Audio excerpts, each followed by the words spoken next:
जय श्री कृष्ण, जय राधे राधे। कार्तिक मास की कहानी। एक सेठानी थे। सेठानी हमेशा सुबह सुबह 5 बजे उठकर के स्नान दान किया करती थी, स्नान करती थी और मंदिर जाती थी। वापस लौटते समय जब वह थक जाती थी तो सेठ जी से कहती थी कि मेरे बेटे बहू मुझे लेकर के आओ, परंतु उसके कोई लड़का नहीं था और सेठ जी ने कहा कि बिना बेटे के मैं कहाँ से बहू लेकर के आऊं। सेठानी ने कहा कि आप कह देना कि मेरा बेटा 12 बरस के लिए काशी पढ़ने के लिए गया है, इसीलिए खंडे कटोरे से विवाह करा देंगे, फेरे दिला लाएंगे। ऐसा कह करके आप मेरे घर बहू लेकर के आओ, मेरे से अब काम नहीं होता, अब घर का इतना कार्य मुझसे नहीं होता। सेठानी की बात सुनकर के सेठ जी मान गए। ठीक है, जाता हूँ। और सेठ जी ने कहा कि थोड़ा आटा साथ में बांध दे, मेरी झोली में आटा बांध दे। सेठानी ने आटे के साथ 4 सोने की मोहरें भी डाल दी। ये सब लेकर के सेठ जी बहू की तलाश में निकल पड़े। गांव गांव होते हुए थे एक जगह विश्राम के लिए रुके। वहाँ 4 लड़कियां आपस में घर बनाने व घर बिगाड़ने का खेल खेल रही थी। चारों में से एक लड़की थोड़ी होशियार थी। उसने अपनी सहेलियों से कहा कि मेरा बनाया हुआ घर बिखेरती नहीं हूँ। यह बात सेठ जी ने सुन ली। सेठ जी ने मन में सोचा ये लड़की बड़ी समझदार है, यही मेरी बहू बनाने के योग्य लायक है। वह लड़की शाम को घर रवाना हुई। सेठ जी बैठे रहे। सेठ जी ने भी देखा, जब वह चल दी उसके पीछे पीछे चल दिए, उसके घर तक चले गए। घर के बाहर वह उस लड़की के पिताजी ही बैठे थे। सेठ जी ने उसे किया राम राम भाई, राम राम। तब उस लड़की के पिताजी ने उससे पूछा कि आप कहाँ से आए हो, कहाँ को जा रहे हो।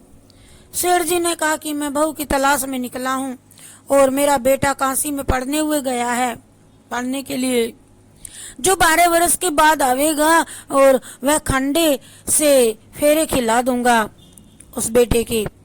लड़की के पिताजी ने कहा रात्रि में तू कहाँ जावेगा, आज रात हमारे घर विश्राम कर। सेठ जी ने कहा ठीक है ठहर जाता हूँ, मैं आटा साथ में लाया हूँ, जो इसकी रोटी बनवा दो। लड़की के पिता ने आटा अपनी घरवाली को जाकर के दिया और कहा कि इसकी रोटियां बना दो। सेठानी ने आटा छाना तो उसमें से 4 सोने की मोहरें निकली।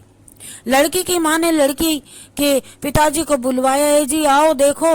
लड़की के पिताजी ने कहा ये सेठ जी लगते तो बड़े धनवान हैं और अपने बेटे की शादी करने के लिए बहू ढूंढने के लिए जा रहे हैं, तुम कहो तो मैं अपनी बेटी के फेरे इसके साथ दे दूं, अपनी बेटी की बात इससे पक्की कर ले।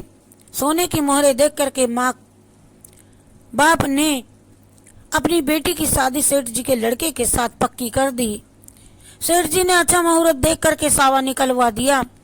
सेठ जी बारात लेकर के आए, खांड के कटोरे से फेरा करवा करके बहू को अपने घर ले जाने लगे। ले आए। सेठानी ने बहू से कहा कि घर में दीवे को बुझाए तो चूल्हे को मत बुझाना, दीवे और चूल्हे को मत बुझने देना, और चूल्हे को बुझाए तो दिए को मत बुझने देना, एक सुलगता रहना चाहिए। सेठ सेठानी एक दिन कार्तिक स्नान के लिए पुष्कर गए। पीछे से ऐसा हो गया, दीवा भी बुझ गया और चूल्हे की आग भी बुझ गई और दिए की दोनों की लो बुझ गई। बहू तो भयभीत हो गई, अब क्या होगा, सासू जी आकर लड़ेंगी, भला बुरा कहेंगी, आएंगी तो बुरा भला कहेंगी, इसलिए वह पड़ोसन के दिए में लो लेने के लिए चली गई। तो पड़ोसन ने उससे कहा अरे तू बावली इसके घर क्यों आ गई। पड़ोसन ने ऐसी सीख सिखाई, कहा कि तेरे साथ तो धोखा कर दिया इन्होंने, अरे इनके तो 7 जन्म में भी बेटा नहीं है, सेठानी के कोई बेटा नहीं है, कोई काशी वासी पढ़ने ना गया रे बहू, तुम्हें तो झूठ बहका करके ये तुझे यहाँ ले आए। बहू घर आ गई। घर में उसका मन नहीं लगा काम में। सेठानी कार्तिक स्नान करके आ गए तो बहू ने उनको खाना नहीं परोसा। और परोसा तो ऐसा परोसा, खाने में सब्जी में नमक नहीं। सेठ सेठानी ने सोचा, अरे बहू तो शायद कोई बात नहीं, बच्ची है, भूल गई होगी। उन्होंने कुछ नहीं कहा और चुपचाप खाना खा लिया। 3-4 दिन बाद फिर ऐसा ही हुआ। फिर कच्चा खाना दे दिया, आलूना खाना दे दिया, बिना नमक के खाना, और बहू पहले जैसी खातिरदारी करना बहू ने छोड़ दिया। आखिर में सास ने बहू से कहा कि क्या बात है बेटी, अरे बेटी, बहू 3-4 दिन हो गए सब्जी में न नमक है, क्या बात है, जानकर करती है, भूल गई होगी।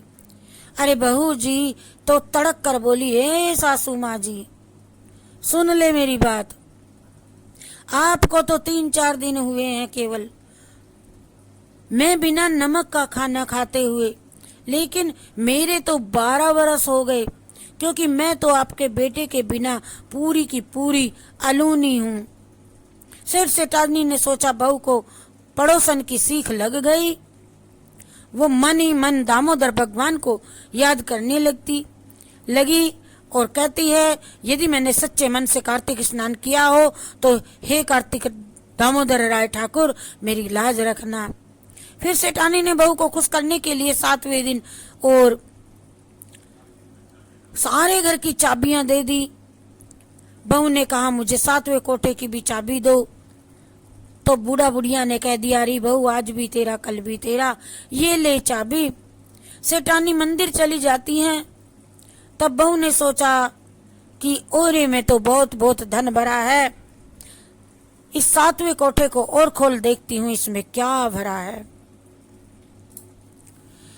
जब सास ससुर घर से चले जाते हैं, बहू पूरे कमरों को खोल खोल करके देखती है। चाबी लेकर के 7वां भी कमरा खोलती है तो देखती है कि उसमें गंगा यमुना बह रही है, तुलसी पीपल दामोदर भगवान का मंदिर है। गंगा के उस पार सेठानी का लड़का बैठा होता है और अंदर वह सेठानी का बेटा दामोदर बैठे गीता जी का पाठ कर रहे हैं। उसने बहू से कहा कि मैं ही तेरा पति हूँ, मैं काशी से पढ़ करके आ गया हूँ। बहू ने कहा कि मेरी जग हंसी होवेगी, मैंने ऐसे ऐसे माँ को वचन बोले, मुझे क्षमा करना, मैं ऐसे कैसे मान लूं। सासू जी को मंदिर से आने दो। सासू जी मंदिर से आएंगी, जब मालूम पड़ेगा उसने वापस वह ताला जड़ दिया कमरे का, वापस और ताला लगा दिया। सासू जी मंदिर से आए और जब बहू ने कहा कि आप सुबह सुबह रोज माँ कहाँ जाते हो, सेठानी बोली कि मैं कार्तिक स्नान करने जाती हूँ।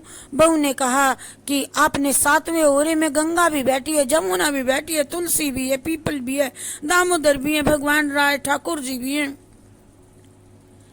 विष्णु दामोदर सब कोई तो अंदर बैठे हैं और आपका बेटा भी बैठा है। बहू जी ने चरण पकड़ करके कहा, माँ जी आप क्यों जाती हो गंगा जी। और सास बहू के साथ ये ताला खोल देती है मिलकर के माँ जी के साथ, और तो उसमें सब कुछ देखती है। सेठानी की खुशी का कोई ठिकाना नहीं रहता। वह अपने लड़के को पहली तीर की खड़ा कर देती है गंगा के उस किनारे पर, और ओली तीर सेठानी खड़ी हो जाती है दूसरी तरफ। दामोदर भगवान को याद करते हुए कहती है, यदि तू सही में मेरा बेटा है तो मेरी छाती में से धार दूध की इसके मुंह में बह करके चली जाए। ऐसा ही हुआ। अरवा चली, परवा चली, पचवा चली और माँ की अंगिया फटी और बेटे के मुंह में दूध की धार गई। सेठानी को बुला करके सेठ जी ने सभी गांव के सामने गाजे बाजे के साथ बेटे बहू का स्वागत करके घर में ले आती हैं। हे दामोदर ठाकुर, उनकी जैसी तूने लाज रखी, हे भगवान ऐसी मेरी भी राखियो, सबकी राखियो, कहते हुए कि सुनते हुए कि जय ठाकुर दामोदर राय की कहानी कही। ये कार्तिक मास की पूर्ण कहानी है। जय श्री कृष्णा, जय राधे राधे।